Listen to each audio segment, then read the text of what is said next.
Hello and welcome to Ready Set Demo from Elizabeth's Craft Room. I have jumped on today to talk about a subject which is important to all of us if you want to build your Stampin' Up business, and that is finding new customers. Where are they? We know they're out there. Honestly, I promise they are. And I was going to share a video about finding new customers way back in February 2020. And then something happened, which we're not going to talk about today. But basically, I took that down and I kept deferring it. And then I thought, no, I'm going to actually do a whole new video because things have changed. They have. So I need to find new customers. And I know you want to find new customers. So let's talk about how you can be successful in doing that. And I will tell you how I found 12 brand new customers signed up for my classes in the last 6 weeks. So for those of you who don't know me, if you're watching this video for the first time, hello, my name's Liz Shannon. I have been a Stampin' Up demonstrator for 14 years. I have been running my classes for most of that time. Since 2014, I have been full-time, and I am main breadwinner in the family, so my Stampin' Up business pays the bills. So it is important for me to keep my customers and keep them happy and find new customers. So let's get on with it and talk about finding customers. My business was entirely face-to-face until COVID struck. So I thought, I am about to lose my business. What do I do? And I managed to keep customers with me by providing a great service to them, keeping them entertained throughout lockdown. They stayed with me and that was really great. Well, I would say 2/3 of them stayed with me and I lost a third. Now those ladies, it wasn't like I cast them off. They got a weekly newsletter. They got as much interaction as they wanted to under the situation that we were in, but they chose not to go ahead with the offering that I had, which was, that was absolutely fine. I understood that. I did think that back in August 2021, when I restarted in-person classes for the first time, that all of those customers that I'd lost would come flooding back. Well, a couple did, but most of them didn't. I invited them through the newsletter and I said, yay, here we are, we're all starting. And they still didn't come back and I was sad about that. And I also knew I needed to have more people back in my business. I had moved to teaching from teaching at home to teaching at a hall. So I needed the extra income to pay for the hall fees. And I also, wanted to continue to grow my business. So I did it around and I talked about the fact that I wanted to build my business, and I kind of thought about it and mentioned it, but I didn't really take proper action. I blithered on about it, is what I would say. Is that a word all the way around the world? I don't know. But I didn't actually. I talked to my husband a lot about, I want to start my Tuesday class. But I didn't actually get around to properly doing anything about it. So I'm now going to talk to you about practical things that you can do that I did that actually made the difference and found me some customers. And at the end of the video, I am going to take you on to the one biggest thing that made the difference between August Liz, who didn't get any new customers, and January Liz, who got 12 new customers, because there was one major thing that changed, and I'm going to finish off with that. So stay with me, because you don't want to miss that bit. I know some of you are going to just wind forward and find out what it is, but you'll miss all the nuts and bolts. So when I go to trainings, I don't know about you, but I want practical things. Don't tell me some wishy-washy thing about finding things or doing things. Tell me what to do. I'm going to tell you what to do. So I decided that I was going to be active and not passive in waiting for, in finding customers. And in doing that, I needed to take some action. And I kind of was trying to think over Christmas time, I was thinking, how am I going to reach out to people? Pre-COVID, nearly all my customers came from doing face-to-face events, usually shows rather than old style workshops rather than party plan. Those seem to be like hen's teeth, really difficult to get. So most of it was going out and doing various public facing events, particularly shows, fairs, county fairs, those sort of things, and actually talking to people.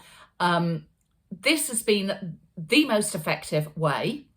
And the other really effective way is once you've got customers, and I know if you're brand new to finding customers, then you may not be able to do this straight away, but as soon as you've got your first customer, you can start doing this, is to ask for recommendations. Ask your customers to tell their friends and family that they go to this great class and would they like to come along.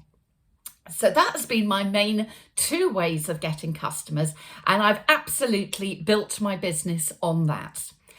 However, coming back in, especially as January, Omicron, maybe in years to come, we'll think, what was that? Anyway, I was like, well, I can't go and do fairs and shows because a lot of people are not happy yet to go and do those things. We couldn't really do outdoor shows in the UK in January, not so much, too cold, too wet. So I had to think about how I was going to do this. So I decided I would have an advertising blitz. I would advertise in lots of different places. There were a couple of reasons for this.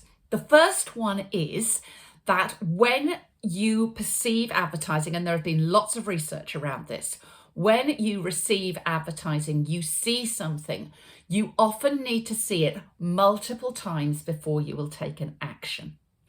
So if you are sharing in lots of different places, there is a good chance that your intended, I was going to say intended victim, I don't mean that, your intended class attendee is going to hear about you more than once and think, oh yeah, that's that Liz Shannon. She runs those Elizabeth craft room classes.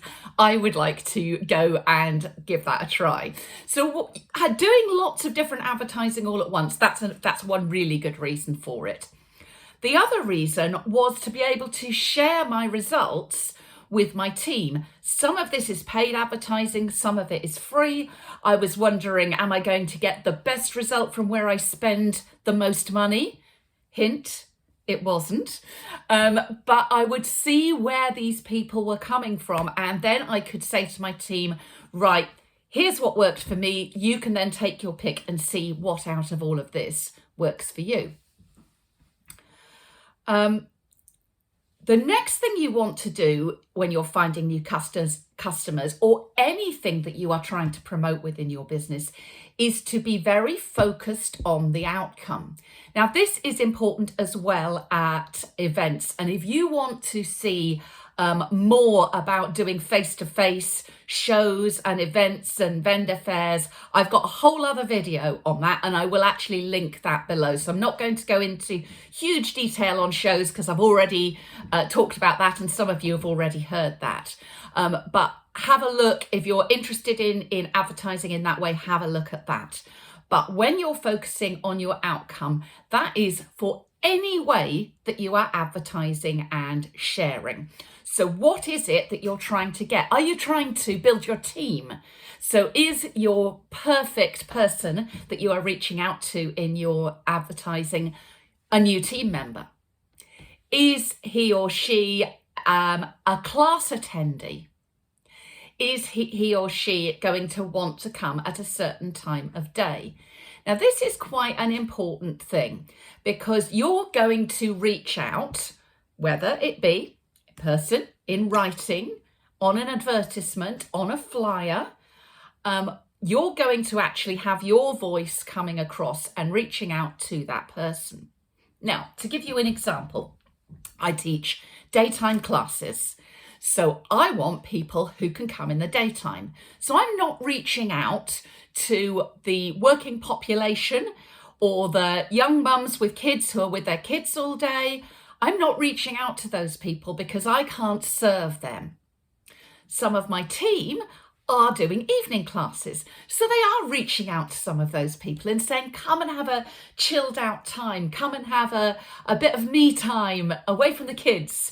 You know, that is what their messaging is. For me, I am primarily looking at recently retired people, and I am saying to them, come along and be social, meet people, spend time with in friendship groups, build new friendships. And so I'm talking about that as much as talking about we're going to make cute things and you're going to go home with them and you're going to have so much fun. So talk about how that works for you. So what I would say is write lots of that down because you're going to have a lot of things that you want to say, and then edit, because I could talk all day. Can you tell? I could talk all day about my fun classes and how great they are, or how lovely it is to be a Stampin' Up demonstrator and join my team. But I need to narrow that down because most people are not going to read reams and reams of stuff. So you need to be quick and getting the message across. So write it all down and then edit down to the very key points of what you want to say. Of course, the other thing that you want to say, as well as to reach out and tug the heartstrings of those desired class attendees or whatever it is you're trying to attract. The other thing is important to say about the event. When is it? Where is it? What do they have to do in order to come along? And that leads me into the next bit of this, which is make it easy for your customers to get in touch. Have multiple ways. Some people hate using the telephone. Increasingly younger people hate using the telephone even more than some of us older ones. So give them, you can text me, you can phone me, you can use Messenger, you can leave a comment in my Facebook group. You can have as many ways of them reaching out to you as possible. And then, important, follow up with those when they do reach out to you. Be on the ball. Once you've got an ad running or a boost running, or you've got some flyers out there, be quick to look at all of those places that they can contact you and get back to them. Facebook is, I personally have a thing where I don't like Facebook Messenger because I find sometimes those things are almost hidden. You have to hunt for them. So I have learned now the places you hunt on Facebook to make sure that you are getting all your messages and then get back to those people. And then just don't follow up once, follow up again with them. If they don't respond, if you say, well, here are my classes, if you've got a team and they're doing classes at a different time to you, then say, oh, but if you want an evening class, I know some people who are doing evening classes. Don't let that person just go because they can't come to you on the one day that you're offering, for example. Okay, so let's talk now about the actual things I did. So starting at the beginning of January, I started to get this wording together and know what I wanted to say. And what I wanted to achieve was to fill this new Tuesday class. I had a full class on a Wednesday and a Thursday. I wanted to fill my Tuesday class. So the first thing I did was to remind my customers, yes, I'm putting this new class on. I was also able to encourage a couple of my customers who were happy to do a Tuesday to move across to that. Now that gave me, number one, a bit of flexibility. So I had a little bit of Wednesday and Thursday space. So if people couldn't come on the Tuesday, I could slot them in. New people could go into those other classes. It also meant that when I started my brand new class in February, there were experienced crafters who already knew my teaching style and who were on hand to chat along with people, feel confident in the environment because they'd been there before. And they helped me, and I helped, as I helped the new people. So that was really good as well. So that's something, if you've already got customers and you're doing a new class, something else to think about. So I reached out to them and got them to share.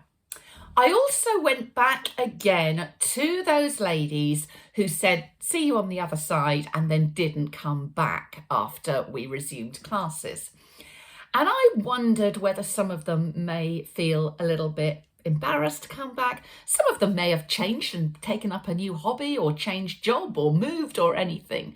But some of them may feel a little bit, oh, I don't know if I can go back. I didn't stay doing the classes or doing events in between. So I wanted to make it easy for them. So I sent out cards and I sent personalised emails to each of those people and reached out and properly invited them to come back. And sure enough, 3 of my previous ladies did come back. They joined that Tuesday class and they have immediately rebooked to keep on.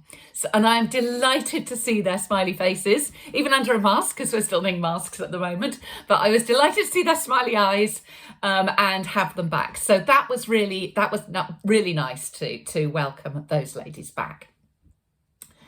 The next thing I did was I did a Facebook boost. Now, this is a paid option, and you get to choose how much you want to spend. So in my case, I spent £20, but then they add tax, which I hadn't remembered. So when I got my bill, it was 24. So watch what the tax is. Remember to include that when you're telling Facebook how much you want to spend. I targeted the customers that I wanted. So again, I was looking for customers in my local area. There's no point inviting someone to class who lives on the other side of the world. I have followers. I'm lucky enough to have followers all over the world, but they can't get to my local class. So I made sure that I regionally made sure that I was in the right place. And check. If you've got a business page, it is picking up and saying where you are. Do you know that my business page thought I was in France? It said Southampton. It's in the UK. I don't know whether there's somewhere in the middle of France called Southampton, but it had decided that that's where I was. Who knew? So just check again to make sure your targeting is working. I wanted ladies. Predominantly, I have ladies at my classes, so I didn't want to waste my precious £20 targeting men. So I targeted ladies between certain ages, so those that are likely to be at home. I said I wanted people who were creative, so I put down lots of words about being creative and card making and so on. And that's how I targeted my advertisement. I ran it for 1 week. I'm checking my numbers. And I got 3 ladies booked and paid. So that's 3 from reaching back out to previous customers, 3 ladies from the Facebook boost. Then I did Facebook shares. Now here I shared my boosted post with other Facebook groups that I'm in, and I chose local groups to my area. Now, this one you have to be careful with because many groups have lots of rules and you have to tiptoe around and make sure the moderators are happy because you don't want to annoy them. So with some of mine, you had to live locally. For some of mine, you had to have your event locally. For some of them, you could only share a post once a month. For some of them, they really just did not want any business posts on there at all. So you have to make sure you're putting it in the right place where it's going to be well received. And then go back and check. Remember I said keep checking those places. So you're checking your messages on your main Facebook page, But you also go and check any comments on the local groups, because again, interact with those people who are commenting. Tell them you'd be very welcome to come along. Let me know if you'd like more information. Just comment as you go. So from my local Facebook shares, I got 2 ladies who wanted to come along to class and paid and booked and paid. Then what else did we have? So in my area, I have a local parish newsletter. So the church newsletter goes around the whole parish where I live. And I have used them for advertising in the past. But actually, I contacted the editors and said, how would it be if I do a post-COVID, we're all back together again, would you like to join us type article? And they said, yeah, but don't make it too salesy. So I didn't. I thought about how to do it and I talked about how much fun we have, and then they allowed me to put my contact details at the bottom. So then start to think about those people in the local area who are maybe seen a Facebook post and now they've seen a little chatty newsletter in the parish magazine. And that goes to all houses.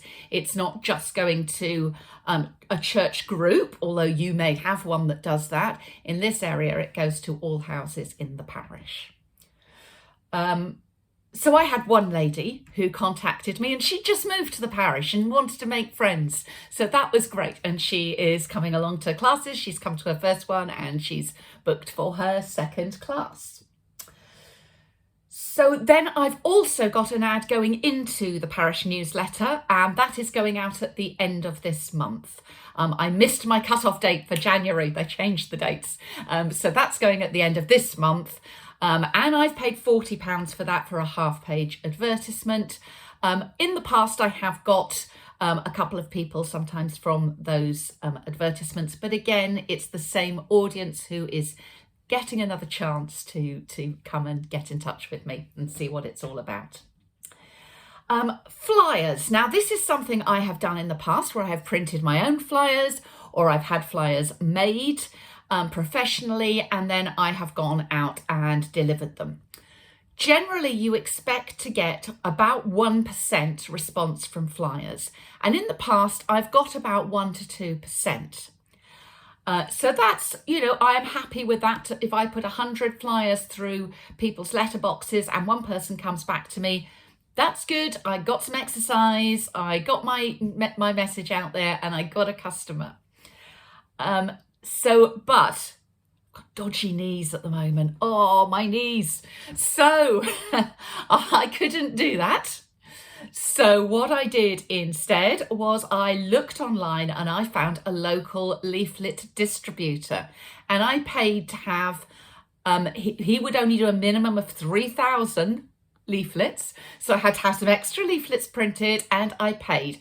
That cost me just over £200 to have that done. Now, I got 3 ladies booked in from that. Is that less than I would have hoped? Quite considerably, because I made the 1%, and maybe there's just too many people advertising businesses at the moment in this area. Not really quite sure. And also people do keep them on the fridge for a while, so I'm not giving up hope that I will get more. But at the moment, that was 3 ladies. So you might think, well, 2 here and 3 there, but that is 12. And I still have some advertising that is going on. Just with those 12 ladies, that is £2,000 coming in through my business if all they do is come to a regular class. And they won't. You know that after a while, when they start using the fabulous Stampin' Up goodies and they love them, they're probably going to buy some goodies. And I do other classes as well. I do special classes, and they will probably book my special classes as well.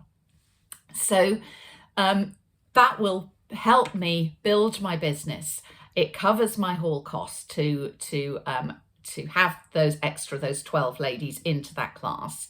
And I've still got space, so I can hopefully build that class up and get that class full, which is, in my case, is 18 people at that Tuesday class. So that is how I've done it so far, and I am continuing. As soon as we can, we will be out doing shows and events as well to invite people along to give our classes a try. So that's another thing that I will be going back to doing. And as the new ladies join, I will be saying to them, have you got any friends who you would like to bring along? Is there someone that you know who you think would enjoy this class? And I will continue to do that as well. Now, I said there was one thing that had made a huge difference from August Liz, who just wanted to have a class, and January Liz, who has got a class. So what was the difference? And the difference was in mindset, in where I was focusing my attention. Getting customers is not a passive thing. We can't sit back and relax and have customers flooding to us. Nobody does that. Even the biggest brands in the world, you think of your big brands, they advertise, Apple advertise, Facebook advertise, eBay advertise. These big boys advertise. So obviously we need to do the same. We can't just sit there and hope the world will come to us. So we have to be active in doing that. And then we have to focus on that thing, because we as Stampin' Up demonstrators and as men and women who run our own business and often have another job as well and are maybe looking after the kids, we have so much going on that we need to take something and focus on it to make it happen. And for me, that was, I'm going to fill my class by April. Was that ambitious? 18 people by April? Yeah, that was pretty ambitious. Did I really believe it would happen? No, maybe not. But it kind of doesn't matter. The person who's influenced me in thinking about this is a lady called Dana Wilde, Danawilde. Google her. She is amazing. Now, she did some training for Stampin' Up. Particularly, she did some leadership training, which I was lucky enough to attend. And her way of working is to train your mind first to achieve what you want to do. Now, this isn't, I said right at the beginning, I'm all about the practical. What can I do? This is what I chose to do. These were the practical things. But in order to actually take that step and make myself start doing these, in my mind, I had to believe that it was going to work. When we tell ourselves something, we often tell ourselves something negative. Did any of you start off watching this to say, oh, it's so hard to get customers. I've tried to get customers. I can't get customers. That was August Liz. I can't find any new customers. My old customers won't come back. That was old Liz. August. January Liz, I am going to fill my classes. So I had the confidence then to go out to the world with my little advertising budget and reach out and tell people what a great time they were going to have if they came to my classes.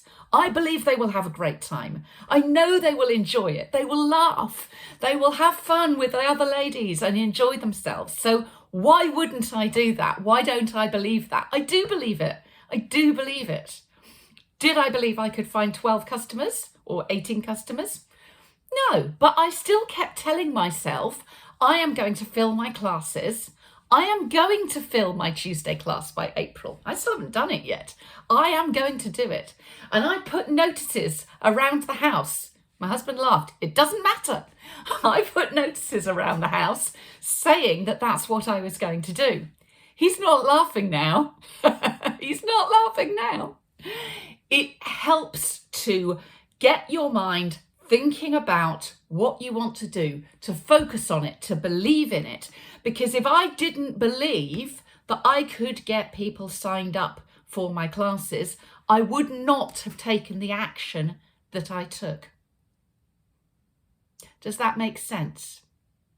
I'll give you another example, again, totally from Dana Wilde, total credit to Dana. Have you ever thought about buying a new car, for example, and thought about, I really want a Fiat 500.